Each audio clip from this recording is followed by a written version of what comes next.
Shutters and Chadettes down here at the Clondalkin MCC, the Harp Rally. It's the 48th Harp Rally. Beside me I have a founding member, John. We're going to chat to him now in a second, and I have Martin. Absolutely fantastic to be down here. The weather is very hot, very warm. No excuses why you haven't been out on the bike to get down here. 48 years or 48 rallies, probably going a lot longer than that, but the 48 rallies is not an easy feat.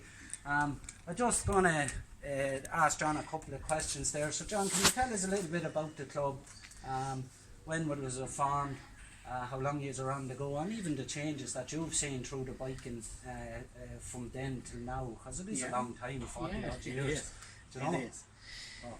Well, I'll take you back to around 1965, and we were young lads on motorbikes then, and I actually went down to the Shamrock Rally that was running, and my first Shamrock Rally that was down in Doonbeg in County Clare, I went down on a Honda 50. Oh, that's Right. 4 hours. It was a big achievement then, with no full face helmet and the sleep beating the head off you. But then we were known as head cases then, and so we were a group. We formed a group of lads with the Limerick lads and all the other lads from the different clubs. Yeah. And it impressed me so much. It was fantastic with the Shamrock Rally, in which everybody got together for the weekend, and we had a great camaraderie. Yeah. You know, I remember once I was going along, driving along the road, when I seen a wheel this size with 2 legs on it, right in the middle of nowhere. Right? So we stopped, and it was this German lady, right? Her husband or boyfriend or whoever he was after getting a puncture, and she was carrying the wheel off of Vincent, which is a quarter of a ton weight. Right? She was carrying the wheel of the Vincent, right, somewhere there, and she didn't know where she was going. Just a straight road for miles. So we stopped, we took her into Limerick, got the wheel repaired for her, and brought her back. And that was the way motorcycles was then. If you break down on a motorbike, it doesn't matter where you are or whatever, somebody will stop you. I think that ethos has kind of kept going. It hasn't changed. That's something that I have noticed. Right, I've seen the bikes change, I've seen different things change. That has never changed. The community hasn't changed. The lads are they come down here. It's a gathering. You know what I mean? To meet the lads, to tell stories, spoof. Yeah. You know what I mean? It was a good spoof. Tell stories of old. You know what I mean? And I suppose I could have been a Shanachie. Right. But, could you tell us a little bit about the club itself? The club started off then, and as I said, the reason why I tell you that first was 65, and then we moved on to 70, and we were all hanging around town on bikes and so on. So we just heard there was a club started in Clondalkin. So we went out to check it out, and the neighbours in Clondalkin was amused when these big noisy bikes came down into Clondalkin and so on, and we met Shay Wolf and a few lads there, and they were on small bikes and so on. So then we introduced them. We all joined together, and the first club was built. We built the club by collecting newspapers, right? Collecting newspapers, and we built a massive big club, right? And that was. What do you mean by collecting newspapers? Well, we went around and everybody collected newspapers. To deliver? No, Oh. for scrap. Oh. We sold the newspapers in by the ton. In ton. By the so it's ton. really like recycling. Yeah, by recycling. Yeah. So we sold that, and we built the Scouts Hall. Now there was a lot of lads then that the club started off, and we were on BSAs, Nortons, and Triumphs, right? And then we went on, and we decided we had a meeting, and we decided that we would donate some monies, that we would make a collection and donate to a good cause. Yeah. So on Christmas, I had the pleasure, I don't think Santa Claus did, had the pleasure of sitting in the back of my Triumph, going out to the CRC, right? And we drove fairly fast at them days, right, with Santa Claus at the back. And we went out to the CRC, and my heart was, right, we were pretending to be tough boys, but the tears were flowing. When you seen what the children in the CRC and so on was about. So every year after that, then we went to the CRC and we brought out money and we brought out toys and we played with the children. And 50 years later, I'm delighted to see that Ken and the boys here are doing the very same thing. Amazing, isn't it? Right? Now, I never thought in my wildest dreams that the club would be what it is today. And I have to hand it down to these lads, because we started it off as a club and somewhere to go here and there. So these lads took it to the limits. But in saying that there, John, right, it's the ethos of the club. Yeah. You started that with the other founding members, and that carried over. So obviously the newer guys see the good, the benefit of the club has. Yeah. I see there's two different logos there as well. Could you talk a little bit about them? Well, this was the original. This was the original logo. It's slightly a little bit different, right? But myself. Yeah, so you see the Tower of Clondalkin on it? Myself, Ronnie Fox, Sherry Wolf, Arnie Begley, and the lads sat down and we said, we'll design. We first, because I was at the Shamrock rallies first, we would run our own rally, right? And that was called, we call it two sides of the coin, right? There was the Harp, the Shamrock, and the Harp. So we said we go for the Shamrock, right? Yeah. Now, we said then, what would we do with the crest? Well, there was a powwow when we were sitting down here and this, that, and the other. Yeah. Well, Clondalkin is Clondalkin, not Clondalkin without the round tower. Yeah. Right? That was the first thing that impressed us when we came in. So we're a motorbike club, the motorbike. Yeah. Right? And the rest came about from that meeting. Yeah. Now, then we moved, we had that crest for years, and then through time, I went my own ways, I've done different things and so on, and then I was approached about the club and to talk about old times and this, that and the other, so I done that, and Martin and the boys got myself back interested.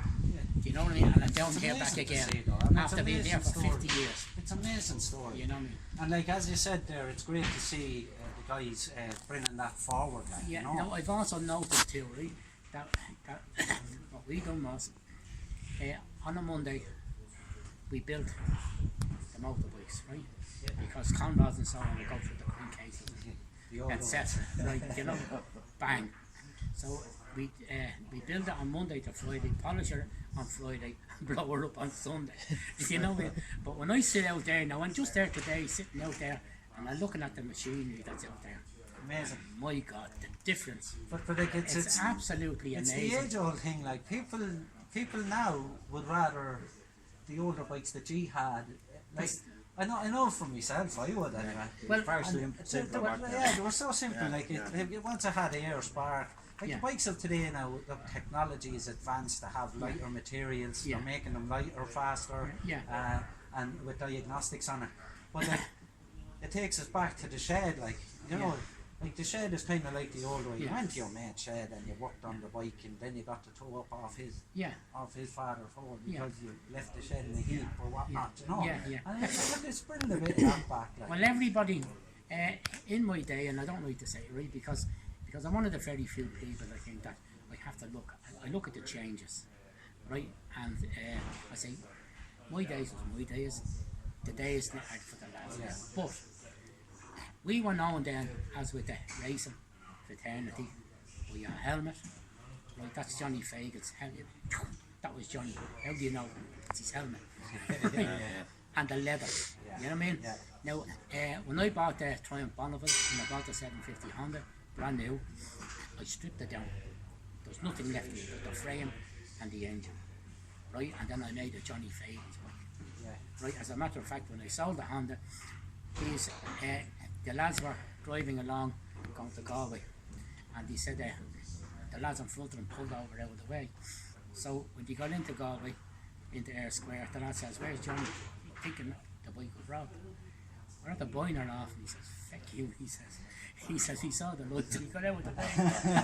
You know what I mean? But everybody was a character then, and the bike was you built up your own bike.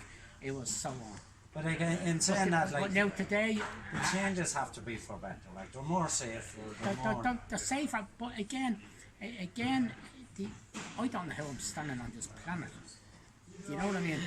With the way Now you have training, now you have bikes that can stop quicker, bikes that, like, there's more information in pertaining to they're an awful lot road safer. safety. They're an awful lot safer, and they're an awful lot safer now. You know what I mean? You see lads going around now. In my day, you'd never see anyone with a spinal cord under their jackets. You know what I mean? Yeah. You would never see. You know, as a matter of fact, when I see lads now, I define the motorcyclist. You have the biker and you have the motorcyclist, and you have a person on the bike, right? And what I mean by that is, when I see a fella on the bike going by in shorts and runners, I say he's never hit the road. Yeah. Right? And you wish he never would in that sort You of know what I mean? Yeah. He's never hit the road and so on. But the whole concept of motorcycling has changed since my days, because you had what was the name? The Wild Ones, the actor that brought out, you know what I mean, the Wild Ones, and everyone with a leather jacket, and anyone was you know, a baddie. But now motorcycling and the lads like Ken and the boys now have brought it into The next day, they followed with the times. And just there, like, it's great to talk to Johnny there and capture that, like, moment in history. I'd sit down, John, and talk to you all day, like. But I just want to talk a little bit about the kind of charities in current day, how many numbers in current day, and then see where the future of the Clondalkin is going to go. Or, well, you know. Clondalkin is really, the club is really sort of coming on in leaps and bounds now, like from being in very low figures there maybe 4 years ago. We're now up to a membership of 32. Which is great, productive, massive, like it's going really forward now, and we know there are a good few out there sort of asking about joining, so we're happy about that. We're a very healthy club that way, but like everything you say, there has to be an attraction, you know, especially for the younger lads that are throwing the leg over the bike, like they need to be given guidance, and that's what we're trying to promote within the club now. That we're taking anybody, there's a young lad that joined us who's 22 now, we have him under our wing. When we go out for the spins, we'll be directing him. You drive to his capabilities rather than letting him drive outside. Speed, braking, sort of road position, all of these things, and getting it in there. It's good friendly advice, you know. So and it, like, even if his bike or he needed help and assistance, you're there to offer that, like, you know, which is great support network. Like. Even there, like the local business here, like, you know, having the rally, I think this was 5 years here, is it? 5th year? It'd be club, it'd be 5 years, And like, even they're bringing like local business, bringing people here that probably wouldn't normally come here, and helping the local community as well, like, you know. So like, there's just not being in a club, there's a whole support network around it, like. Just like with charities there as well. Well, like with charities, like, sort of this year, to start the year, we marshalled the Galway to Dublin cycle, bicycles. So the club was asked to help marshal them. So there was a big crowd of the club went down to help with that. So and that's in aid of the Children's Hospital. So we're in that a few years now. Then sort of we were involved with a charity for the Order of Malta in Clondalkin, the Clondalkin branch.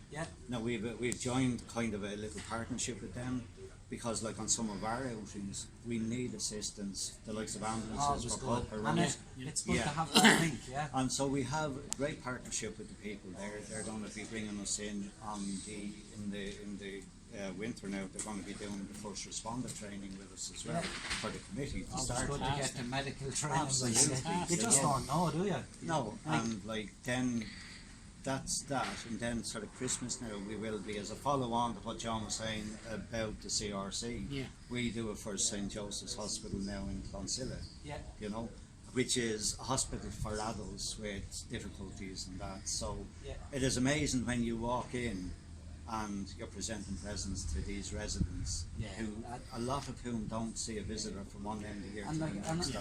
And on them runs there, you'd probably have anywhere between maybe 100 bikes to 500 bikes. Oh, there would be, yeah. And it's not just the club that gets behind it, it's a big support network from the biking community. I'm mostly dressed in Santa suit, and it's a sight to behold. It's brilliant, yeah. And there is a cycle as well.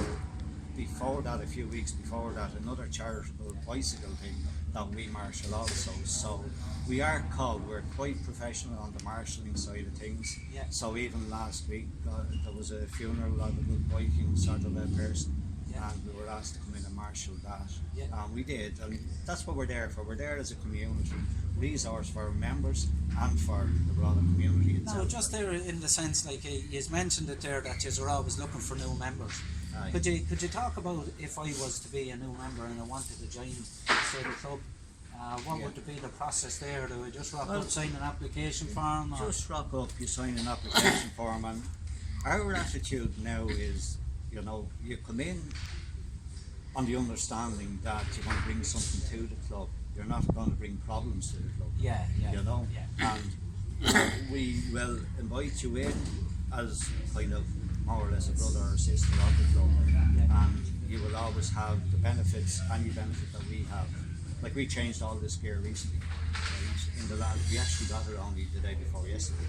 Right? And we have a few new members that came in the last few weeks. Yeah. They got the same benefits as So all the older there's members. So there's no difference. So treat it the same from the start. Everybody's It's a good treated ethos. the exact same. Yeah. And that sort of gets them into part of the family, and they feel that. Yeah. You know, one of the lads there, the young lad, he's talking about bringing his dad down. He's 22 and he wants his dad to come down and see all his mates. Yeah. Like we could all be his dad. Yeah. You know, so that's what we want. We want to kind of engender that. You know, that this is a big family, and we're available not just as a family among ourselves, but among the community in Clondalkin, broader beyond that in the biking community. Yeah. You know, so that's really what our ethos is. And it's amazing. And long may it last, guys. When you start off on a bike, you get a bike and you've always wanted a bike, and it's just the appeal to it of a motorbike. But you don't know what to do, and you're going around, you're going here in the bike, and where to go and what to do. But when you join the club, the lads will introduce you to going for a spin here, going for a spin, and you can't help it. Right, it's introducing oil to your blood. Right, and look at me at my age. I'm 70 now in November. But he's still biking. And I cannot get it. I just can't. Well, look, guys, I just want to finish up. It was a great conversation. Loved every minute of it. And I'm sure he'll be talking to you when this video goes. And I just want to say, guys, look, from the shed here, all the shedders and cadets, thanks very much for having us down here. These are the kind of like the outposts of what the shed is about. They're taking people under their wing, looking after people, giving the whole family ethos. Look, they're looking for new members. If you're looking for a club to join, come down, have a chat with the lads and see where it goes. Okay? More than welcome. Have a good day. Thanks.